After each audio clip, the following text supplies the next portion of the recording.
វីដេអូនេះផលិតឡើងដើម្បីជាប្រយោជន៍ដល់ពុកម៉ែបងប្អូនទាំងអស់គ្នាយកទៅអនុវត្តក្នុងវិស័យកសិកម្មសូមជួយ Subscribe Channel ខ្ញុំម្នាក់មួយផងចំពោះដំណាំស្វាយចន្ទីដែលជាដំណាំឧស្សាហកម្មមានរយៈពេលយូរមកហើយការដាំលើផ្ទៃដីធំទូលាយដូច្នេះទាមទារនូវការរៀបចំដីតាមលក្ខណៈបច្ចេកទេសឲ្យបានហ្មត់ចត់ទើបគេអាចទទួលបានលទ្ធផលច្រើនវិធីសាស្ត្រក្នុងការរៀបចំដីរួមមាន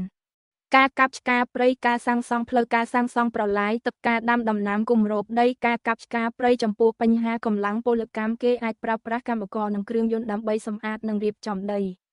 ចំពោះដើមឈើងាប់គេត្រូវកោវាជាគំនររួចធ្វើការដុតដោយប្រុងប្រយ័ត្នចំពោះគល់ឈើត្រូវឲ្យកម្មករកាប់ឬកោសឬដោយម៉ាស៊ីនម្យ៉ាងទៀតរើសនឹងគល់ឈើត្រូវយកវាឲ្យអស់ពីដីរួចកោសជាគំនរហាលឲ្យស្ងួតរួចដុតវាចោល